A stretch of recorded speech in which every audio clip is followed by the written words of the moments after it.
Ron Atchison for IDS Car Care. Today in the shop we've got Chris Racana from Dr. Beasley's. Dr. Beasley's has a wide variety of products for basically every square inch of your car, and Chris is here today and he's going to show us some of them. So what do you got for us today, Chris? Well, I thought we'd start off with kind of a easy process as far as a quick one-step polish and coating.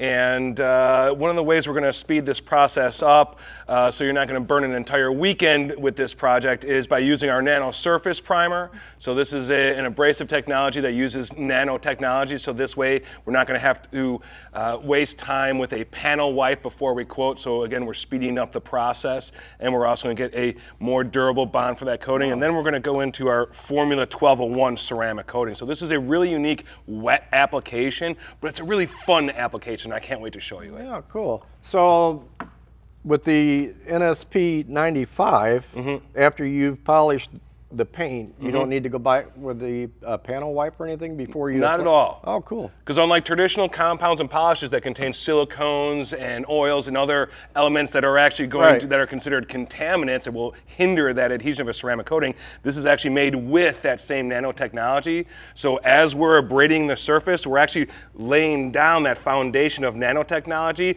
that's going to be waiting for that nanotechnology protection step to come back on top of it, and that's how we're going to get that most durable possible bond. So that really simplifies the process. Absolutely it does. Okay, cool. All right. Excited to see this go work. Absolutely. So what we got here, we got, of course, our cordless beast, our Sea Beast here, one of my personal favorite tools. And then we have our orange polishing pad and our blue polishing pad. With this, you know, I find that the most popular combination is the blue heavy polishing pad with 95. This is pretty much the most popular one-step combination that's around. Okay. Of course, if you do have a softer paint, you might want to go to the orange pad or even down to our NSP 45, which is our finishing compound. But today we're going to use the fine cut polish with our heavy polishing pad. All right. The other kind of cool thing, Ron, with the NSPs is a little bit goes a long way. So even when I'm priming the pad,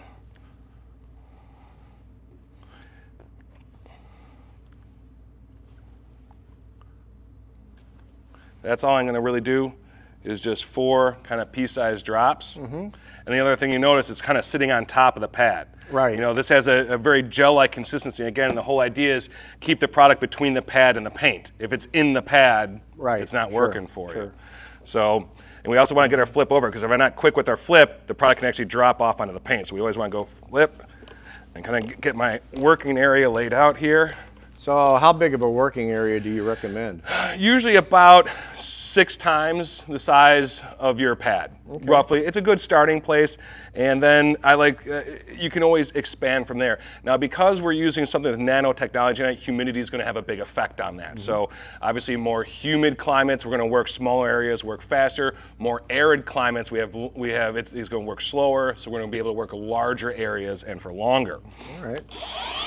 So I like to start at a slower speed and just kind of spread my product around. And then I'm going to kick it up. And my goal here, really, Ron, is just to exfoliate the paint. I'm not trying to get a huge amount of correction out here. So you're basically cleansing the paint at this step. Exactly. I just want to make sure the surface is clean and make sure. Now, if I wanted to get more defect removal, you know, like anything, it's more passes and more aggression, either as far as pressure or as far as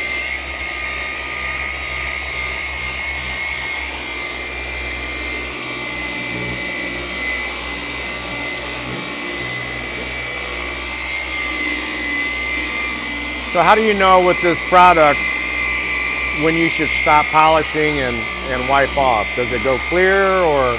So what we want to do is we're kind of waiting for some bare spots. What would be traditionally the time with a traditional polish where we are trying to, where we'd be wanting to reload it. Right. So you'd start seeing bare spots basically. So Here we're still seeing, see even here I'm starting to see some bare spots, which Right, traditionally yeah, if a right traditional polish, that would tell me that, oh my God, I'm gonna burn paint, I'm gonna reload. Again, we're dealing with nanotechnology here, so just because you can't see it doesn't mean it's not there. Sure. And honestly, if I used my traditional techniques that I learned from traditional polishes, it'd be a miserable takeoff experience.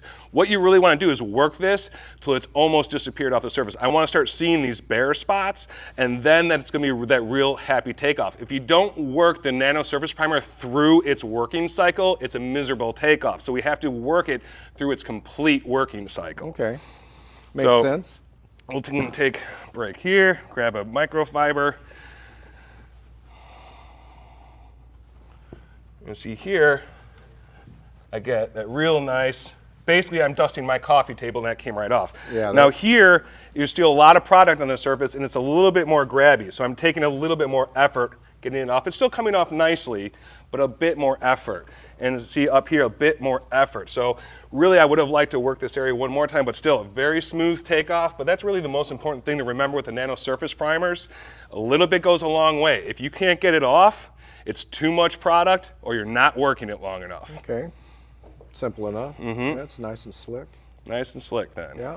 Has a clean feel to it, but it is slick. Mm-hmm. But this is the other thing, you get the nice touch to it. Right. But again, remember that we have laid down that foundation, that what I like to call the bottom layer of Velcro. If we think of nanotechnology like Velcro, because after all, why do we love ceramic coatings? We love them because they're durability. And they're so durable because of the nature of their bond, because they make mechanical bonds with the clear coat. They become one with the clear coat.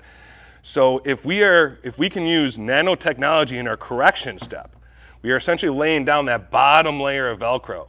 So that way when I come back with that top layer of protection, that same nanotechnology, the Velcro fingers will interlock, bond, and become one with each other. So that's basically the concept. We're laying down that foundation, and we're going to come back with that same technology on top of it and get that most durable possible bond. Right. And that all leads to the ceramic longer coating. lasting protection, durability, Absolutely. protection, all of that. Yeah, because it's something like, if we're looking at Formula 1201, this is a nice, again, typically what, if preceded by a paint correction, this is a 1+ year coating. Now, if we're just doing a simple wash, decon, and coat, which is perfectly fine with a product like Formula 1201, you have to temper your expectations then. Sure. Is it 6 to 8 to 12 months, somewhere in that range? Again, depending on how the car is touched. But if you want maximum durability out of any coating, its nano surface primer is going to give you that most durable bond of any nanotechnology. Not just a Dr. Beasley's coating, but any nanotechnology coating is going to benefit from that paint correction by nano surface primer. So go ahead and go to the other side of the hood, finish and get the whole thing polished out. You know what, actually, Chris, let me do this side. I'd like to see how this stuff works. Okay.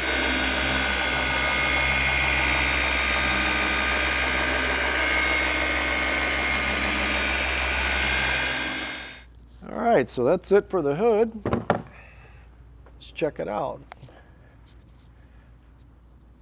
Yeah, it comes off really nice. Hey, Chris, grab that new LC light and let's take a look at it. Look at that. I love new toys. Oh, that thing's sweet. You haven't tried that yet? No, I haven't. Yeah, put it on here. Check it out. Oh, let's see. Let's go. Yeah, we just started carrying those. Whoa. Oh, that is bright. We're going to knock that down. Yeah. Look at that nice finish. Works a whole lot better than a cell phone, doesn't it? Right? And one of those little pen lights at the corner of the big box hardware store. Like, oh, let me get that for $9.99. Not so much.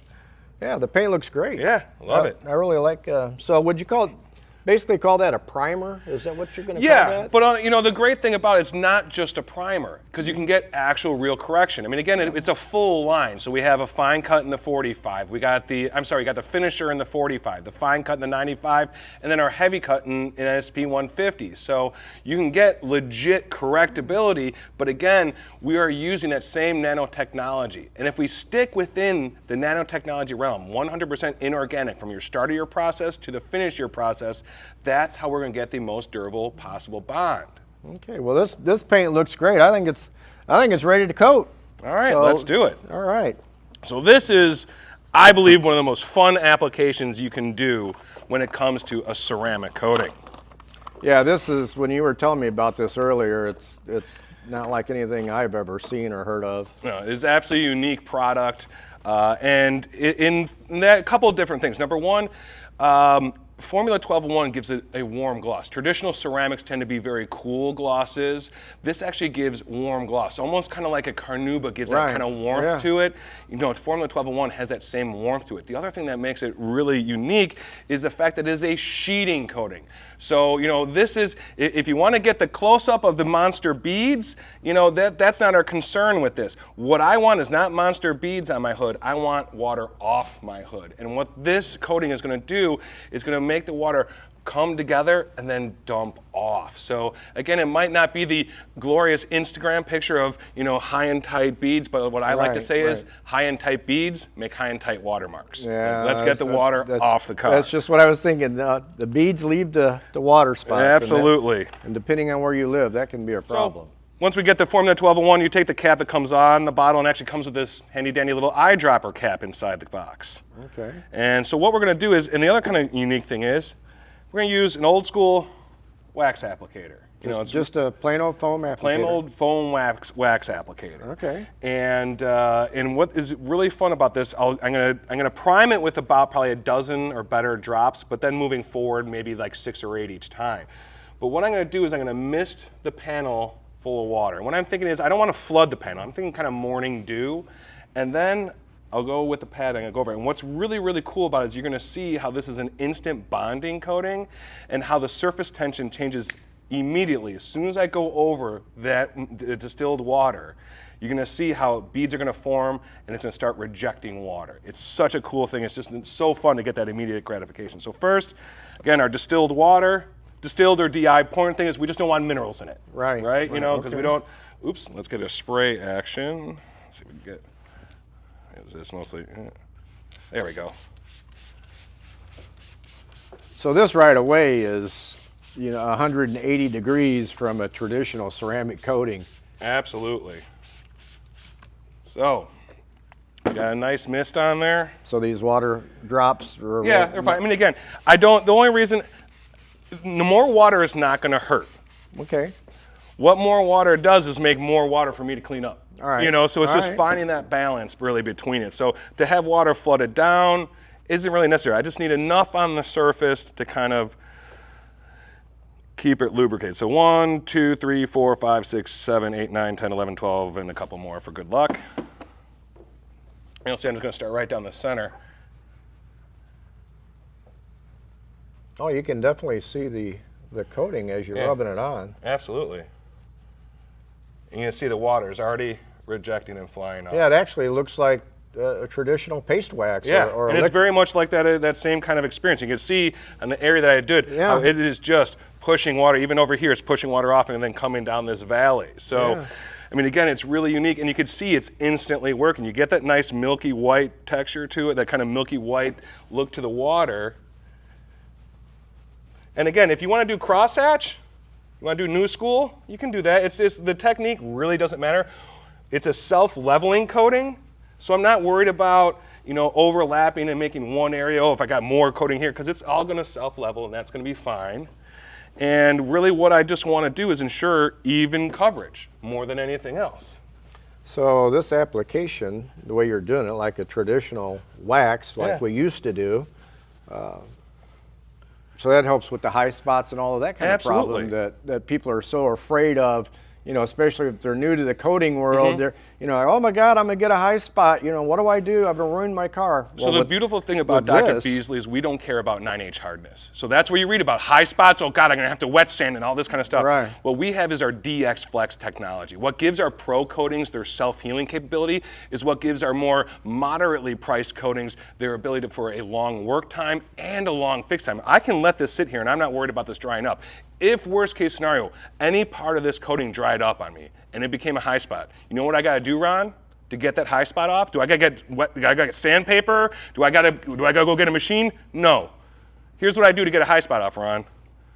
Apply it, reactivate it, and pull it right off with my microfiber. This is a product where I have several hours and even in some cases up to a day to come back and fix a high spot. Again, humidity is going to play a huge role in it. The more humidity in the air, the faster this stuff cures, the shorter my fix time is. But the lower the humidity, the longer the work time, the longer the fix time. Now, again, very forgivable, very forgiving product. We've been sitting here chit-chatting, and this has been sitting here. Yep. And again, still pushing off water this whole time. You can actually see it hazing or getting the rainbow effect of a typical coating.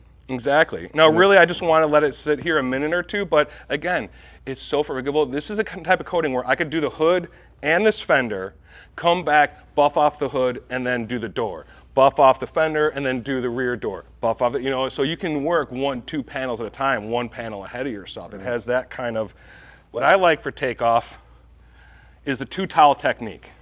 So towel number 1, it's just kind of long, even strokes. I'm soaking up the water. That's what I'm doing with towel number 1. And this is the towel that I will pretty much use through most of this process. And just when it gets soaked, I'm just going to wring it out. So that's towel number 1 for me. Towel number 2 is going to be my final buff off. Now again, this isn't gospel. You want to do one towel takeoff with a wipe, a flip, and a buff, you can do that too.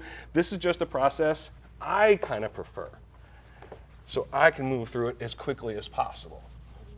Oh, it looks great. And that's it. That's got a really nice gloss to it. Oh, and it's slick too. Oh yeah, super slick feel.